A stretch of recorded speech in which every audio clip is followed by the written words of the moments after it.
I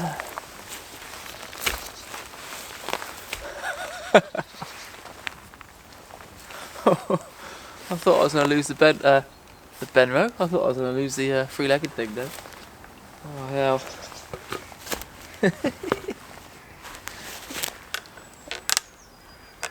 The pressures of losing your kit as well. It's not just about getting a shot.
Good morning, YouTubers. Happy New Year. Welcome to 2020. I'm not sure how close this is going to go live to the start of 2020, but Happy New Year anyway. Talking a little bit quiet because I've come to a new location. I'm scouting the canal, Kent and Avon Canal. Right up Pusey End, which obviously this is the same canal with the famous step block gates down in Devizes. If you haven't seen it, go and Instagram it. It's quite an iconic scene, I would say. But anyway, I'm, like I said, at the Pusey End, and I'm walking away from the main road to photograph some bridges, or scout out some bridges. So I'm not particularly bothered whether I get an image or not, and judging by the sky and the conditions that we've got now, I can't say I'm that optimistic, if I'm honest. What I thought I'd do today is use the opportunity to talk about a subject that any YouTuber, not just landscape photographer as such, and the pressures that we're all under to try and get vlogs and images for us landscapers as well, to go with the vlogs on a weekly, daily, 2 weekly, whatever you decide your schedule is. And I think when you watch the vlogs and you see all the big boys doing it, you don't really get a good sense of the work and the effort that you have to put in, especially when you're like me and you've got a young family and you work full time as well. It's very hard to go out, film, get ahead with your vlogs if you can, but if you're not, you're filming at the weekend and then you're processing and editing and uploading by the following weekend. It's quite a hard thing to do and manage. So I've got stacks of old footage, some images that didn't make it on my vlogs, and I thought, New Year, let's get it all out in the open, and I'll give you a little bit behind the scenes and some of the failings that you never get to see, because there are plenty of them. And I thought, what better place to do it on a new location that I've never shot before, with the sky boring flat and grey.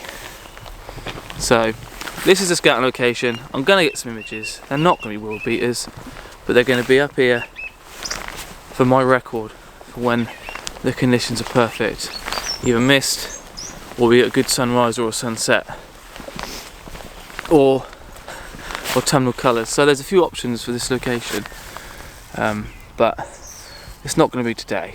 It's going to be a scout. So I'm going to crack on, see if I can find the shot, and then we'll talk about some previous failings that I'm not particularly proud of.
This is exactly what I was talking about earlier. Behind me is a bridge. It's what I come to photograph. It's what the video is all about for me, because without this shot I haven't got an image to go in my video. So this is exactly what the pressures of having to get an image for a video. And does it really matter whether you get a good image or not? Because this shot here doesn't really work, in my opinion. In these conditions, with a wide angle lens anyway at 16mm, so it's about 24mm full frame. Obviously you're getting a lot in. I got these bushes, or whatever they are. It's not a bush. I got these sort of reedy things. I think these are the things with the cotton on them, and they're just sort of stuck up in the middle of nowhere, and they're dead. They're not very interesting. So I'm trying to eliminate that, but obviously I can't eliminate it with a wide angle lens. So yeah, the pressure's on. If I was vlogging this video now, for the purpose of getting a decent shot for you to look at, the pressure would be on. So I'm going to stick 50 on, I think. See if I can get in a bit tighter, because I don't really like the way the wide angle lens is portraying this bridge. Right, I lied, I've changed my mind.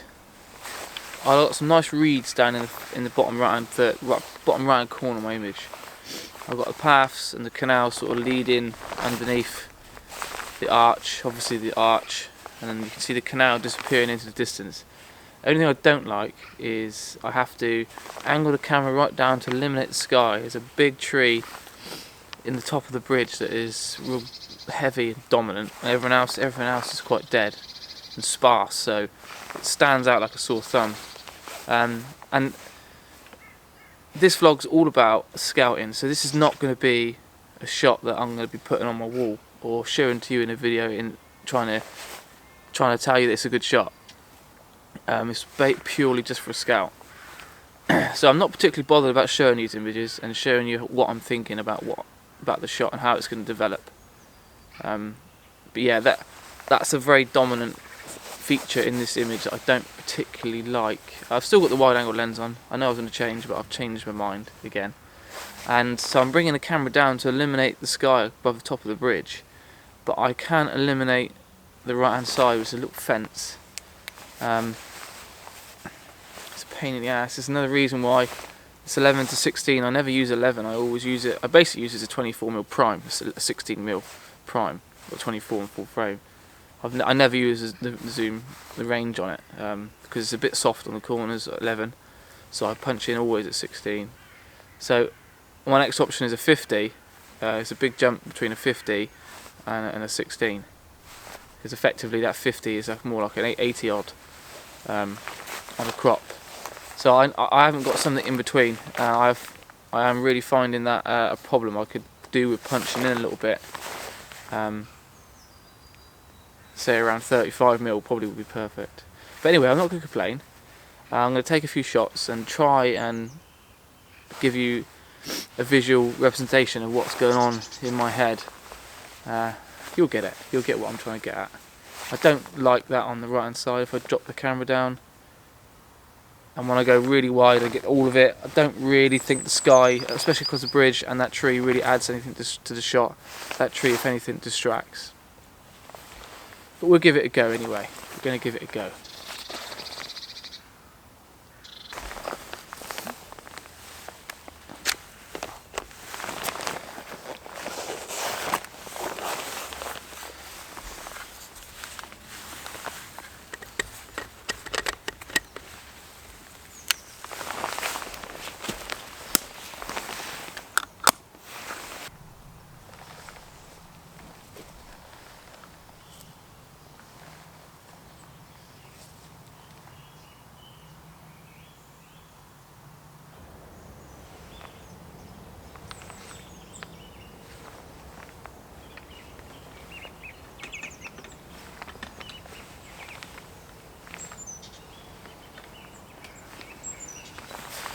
So as you can see, I've moved a lot further back because I put the nifty 50 on. I've got to say I am using a case polarizer, and I'm cutting a little bit of the glare out, not all of it, because if I cut it right out at 3 seconds, I'll get a flat water. It kills. It's just flat. The whole image is flat. So at least with a little bit of sheen on that water, adds something. Like I've said earlier, no world beaters. This is just me figuring out in my head what I'm going to do, or what I might want to do in the future. I've come as close to the riverbank as I can because I like the little bit of light that's happening, or the sort of, yeah, it is. It's like a little bit of sheen and light way past down the canal, back from where I come, and it's just adding a bit of depth to the shot. If I come too far left, I cut out the vanishing point then. And the bridge is my infinity, and the shot doesn't work as well, in my opinion. Yeah, I've tried portrait. If you're screaming at me saying why you're not doing portrait, to use this leading line of the reads, it's because of 50. I can't, the bridge disappearing outside of left and right of the frame using the 50, and the 11 to 16 is just too wide. Like I could do a sort of in between, but. So I'm using a case polarizer. I'm just using a little bit of glare because there's a few little reflections down on the water, which is quite nice. Just adding a bit of interest to the water. I'm at around, let me see, I'll expose for the highlights. So I'm at 6 seconds, f13, 2-second timer. ISO 100, and it is as simple as that. It's all right. It's all right. I'm not overly struck on it. If I'm not getting no colour or no morning mist or evening mist for that matter, I could do some more direct sunlight or low angled sunlight, sort of lighting up little bits, creating some warm patches and some dark shadows. But in these conditions, this is probably the best I'm going to get. I don't think I'm going to need to go any longer than 6 seconds. I'm not going to put an ND filter in. I don't need a grad filter because I'm not got any sky in my shot anymore. It's purely as it is. So before I move down there, I just want to talk a little bit about some failings. Recently I've been lucky enough to have the Panasonic Lumix S1R on loan, some two lenses, a tele and a 24-1.5, and if anything the pressure was on even more then, because I've only got it for 2 weeks.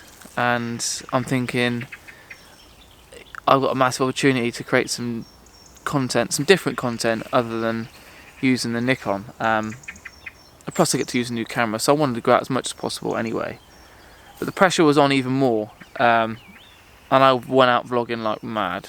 Kirsty was very good. She understood that I wanted to make the most of the 2 weeks. So, and because obviously it's now winter time, the clocks had gone back. I never had a chance to go in the evenings after work. It was purely on Saturday mornings till Sunday night. So yeah, I went out on one occasion to a local woods to me with the intention of doing some woodland photography, obviously. The light wasn't great, I didn't know the area. I was trying to make a video and portray this confidence that I knew exactly where I was going to and what I wanted to photograph, and it all proved a bit too much. I was rushing around, I didn't particularly like the area I was in. I was running out of time because I was under pressure to get back for Willow and Kirsty, and it is a very stereotypical landscape photographer, vlogger situation that we probably all find, and other vloggers that hopefully watch this video will know exactly what I'm talking about. You don't see or feel that pressure, you just see a vlog and you hopefully like the images, and there's so much more that goes into it. So yeah, I think I took 3 shots that day, and I was just scrambling towards the end. I used these trees, there was a little bit of light coming through the canopy, and I was messing around with f-stops because there was no mist and it was so busy, and I was trying to soften the background and give a bit of separation. I just think I ended up really just making a video and taking some images for the sake of it, because I wanted to make the most and I wanted to create content for this channel. And this year I'm not going to do that. This year I'm still going to stick to a weekly vlog, but I'm going to show more stuff like this. You're going to see more in behind the scenes, more down to earth. I know I'm quite down to earth anyway and laid back. What I mean is that you're going to see a bit more of how I do things, because it's sugar coated. You see the big boys, and their stuff is fantastic, but they have got all the time in the world. They do it full time, and they don't get images like they show you every week, as the same as me. I'm not walking through fjords up in Norway, but the principle's the same. The principle is I'm trying to get an image that I like, I'm happy with, and same as they are. So, and it doesn't happen, I would say, at least 5 or 6 times, maybe even 7 times out of 10 that I go out, there's something with the image, or I completely disregard the image, and which means the vlog goes with it. And I have posted images in the past, more so than other people have, I would say. I'm not shy of posting images that I don't particularly like, but I will tell you that I'm not going to try and force feed you an image that I don't like, and you know that that isn't a particularly good image, because it's pointless. It degrades me as a photographer, and it's just pointless. But yeah, that was one particular outing that I did struggle and fits the bill for the theme of this video. So I'm going to get this shot and we'll move on. And I got another one that another vlog that was particularly tricky and rushed. We'll talk about that in a minute.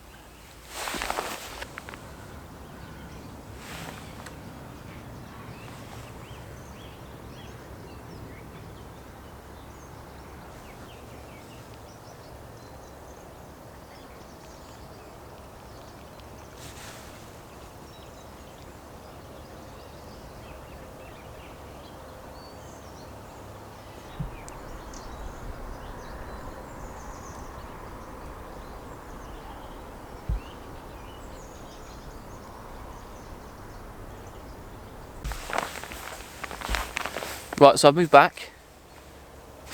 Actually walking back towards, well, not back towards the car, back down the canal, looking for some else, and when you are focusing on a subject like this, I think it's important sometimes to step back. And when I did take a walk down there, I just kept looking back over my shoulder just to see, and obviously the further I come back, the more I can get the reflections in the water that I had in my previous shot. I was only catching the corner of it, whereas with this shot I'm catching all the reflections of the mirror in the water.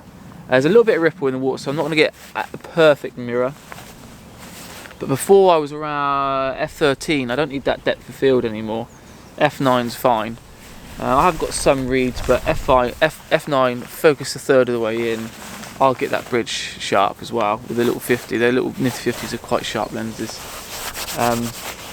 Which then instead of a second exposure, I'm getting half a second, which should hopefully capture that mirror a little bit. I don't want to be milking it out too much. So I'm going to be playing around half a second to second, and I'll probably alter my f-stop to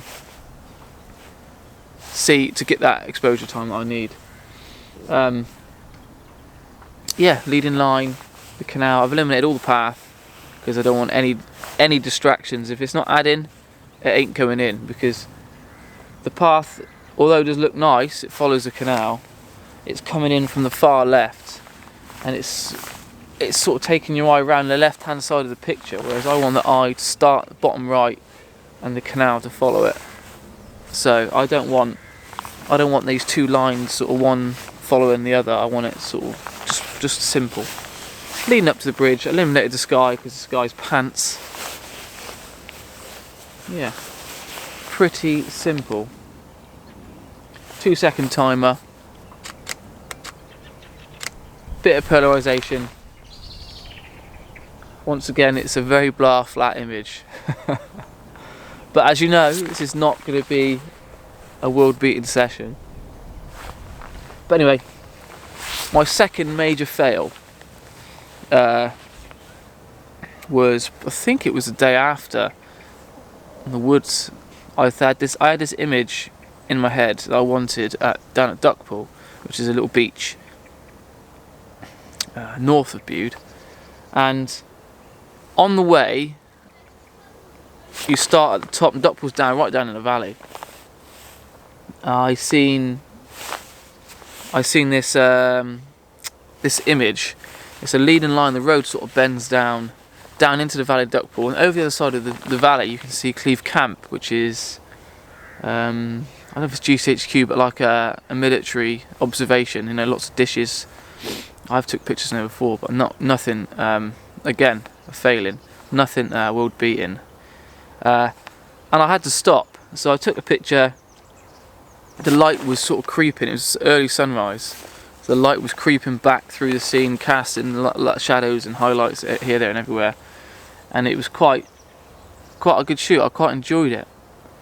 And then I went on to Duckpool, done my vlog. The tide was high, and there was a lot of rain, so I couldn't. Duckpool's got a river that runs across the beach, which you can normally use the stepping stones across it. Because the water was so high, I couldn't. Which put me under pressure. It meant I had to go back to where I come from, walk up over the bridge, over the other side of the river, and then down onto the beach from the other side, which ate into my time. Once again, time restraints. And a lot of that is put on myself. I'm very lucky Kirsty is, I'll go about getting soppy. Kirsty is an amazing person to live with and be with, and she's an amazing mum, and she doesn't put any pressure or time restraints on me. It's purely me putting them on myself because I don't want to take the piss. So I'm always torn between taking the piss out of Kirsty and taking the piss out of you lot and not having a video to upload on a Friday night. So yeah, it's a bit of a juggling act. But anyway, Duckpool. Tide was high, had to go round, so which ate into my time. And the tide was going out, which was a good thing, because it's quite a dangerous beach and you don't want to be there shooting low at these amazing rocks they got there, and with the tide coming in, because you could get into so much trouble. So yeah, the tide was going out, it was perfect, but I was just so much of a rush to get back. I was doing long exposures, I was using the Lumix, I didn't really know my way around the camera, and I ended up coming away with a shot that I had to really process. I had to really boost the shadows because I didn't do a long enough exposure. It was just awful, really bad. I will show, obviously I'm going to show the shots because this video is all about failings and the pressure, but it was an awful picture. And the one in the morning at the Cleve camp, it's a nice image, but I just, something about it that it's just a bit boring. But in the comments down below, let me know what your thoughts on this video, this style of video. Do you want to know more? Do you want to see more of my failings and behind the scenes? Because I think it's important that every once in a while, you know, you get to see what goes on behind the scenes. Because I've said it 1,000 times. It's a real juggling act to fit it all in. But yeah, that was my second, and my two most recent. There's heaps in the past, but this video could be going on for a week. So I'm not going to bother boring you with them. But I will put some images up that I've taken from them two vlogs, and I'll put these shots up now as well. But yeah, I just want to say thank you so much for watching. I really hope you enjoyed more of an insight into how we vlog, or at least how I vlog, and the pressures that we all put ourselves under to get these weekly vlogs out, and you know, to hopefully one day, you never know, do it full time, which would be amazing. So yeah, thanks so much for watching. I'm Photoninja. This is a Kennet and Canadian canal in Wiltshire, Pewsey End, and I'll see you next week. Ciao.